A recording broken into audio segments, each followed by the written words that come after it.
Welcome to part 2 of engaging in art and local activism. If you have not watched part 1, I suggest you watch it first before doing this part of the activity. Before you get started on your own activist poster, I wanted to draw your attention to some famous examples. Looking at all of these, you can see that they mostly utilize text, imagery, form, and color to make them eye-catching and to the point. These posters continue to be influential today, so why is that? Art is emotional, visionary, and bold. It evokes emotion, which makes people more compelled to act on a social issue. It provides a vision for goals we want to achieve. And finally, art is bold. It allows people to speak up about underrepresented issues. When you're making your art, I want you to consider its affect and effect. Affect is the emotional impact of the art. Consider how it might make someone feel. Will it make them feel sad, angry, compassionate? When considering the art's effect, think about whether it will compel people to act. Is the art asking something from the viewer, for donations, for support? Here are some more examples that touch on the visual properties I mentioned, and consider affect and effect. But feel free to search for more examples or inspiration on your own if you struggle conceptualizing your poster. One more thing to consider is whether your art is highlighting the injustice of a social issue or the justice being served by your chosen organization.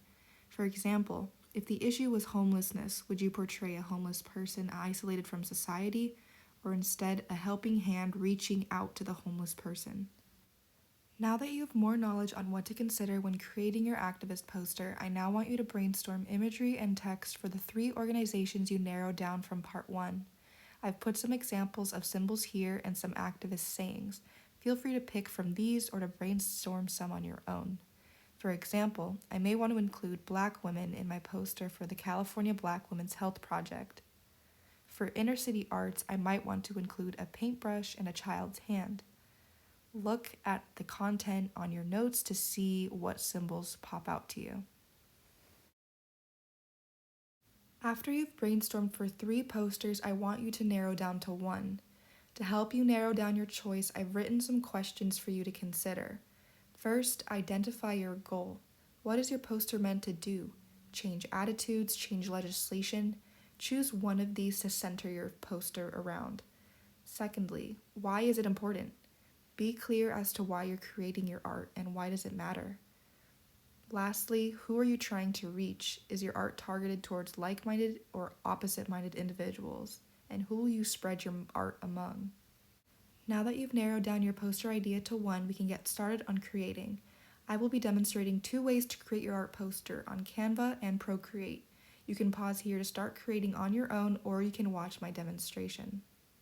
Canva.com is free and has a poster option with numerous layouts. You can see these on the left side. You can choose one of these, or you can start from scratch. On this Elements tab, you can search for images of whatever you want. So search those symbols that you brainstormed earlier. Here I am searching women for images for my poster for the California Black Women's Health Project. Once you find an image you like, click it and resize it to fit the poster. With graphic design, you want to make sure everything is lined up, and luckily, Canva has lines to assist you. Select the background to choose a new background color. I went for this light purple. To change the colors on your image, select your image and go to the colors in the top left. Here I am changing their pink shirts to white and the lines on their shirt to dark blue.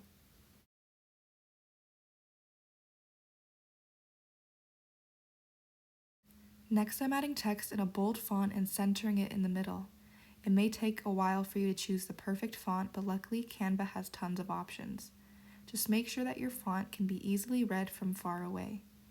Here I can change the color of the text, and they also have an effects tab to add shadow to your text. This all may help the text to pop out at the viewer more.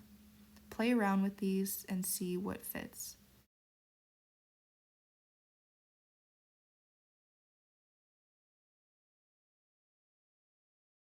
You can also choose to include your chosen organization like I did here.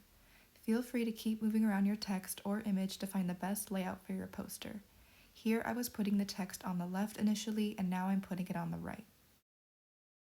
Here are some simple ways to create your art poster on Canva. Now I'll be demonstrating on Procreate, which is a bit more advanced.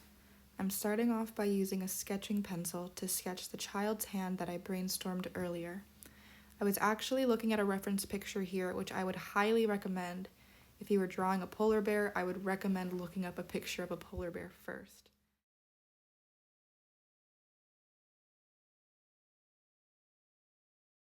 My idea for inner city arts involves an adult's hand holding a paintbrush reaching out to a child's hand. After I finished sketching, I added a new layer and moved it to the bottom. This will allow my sketched lines to peek through as I color. I'm now switching to an ink brush to start adding my color.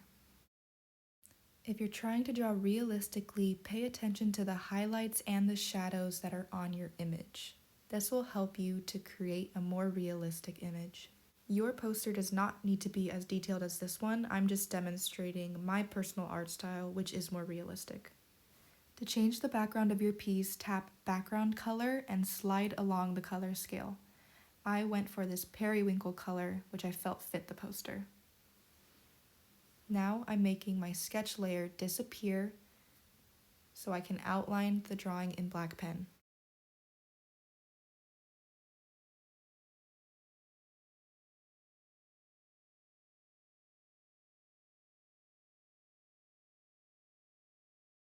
I'm now creating a new layer to add my text. I moved it to the top so that it will go over everything I've drawn before. I'm handwriting with a bold brush. After writing the text, I'm adding another layer and moving it to the very bottom to have a white shape underneath the text to make it pop out a little more. I'm resizing my text and moving it, and now I'm going to draw the white shape and fill it in with white. To emphasize the text even more, I've outlined the shape in black. You can resize your shapes by clicking the layers and using the select tool.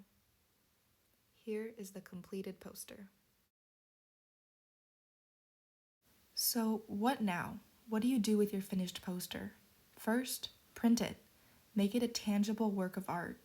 Share it digitally on social media or even with the organization you selected. They might appreciate the advocacy for their cause. Finally, spread it around. You can choose to print multiple copies and post them around your local community. You can also share with other people or organizations who are passionate about the same issue. I hope you've taken some valuable skills in art and local activism from this workshop. I'm looking forward to seeing what you create. Thank you for watching.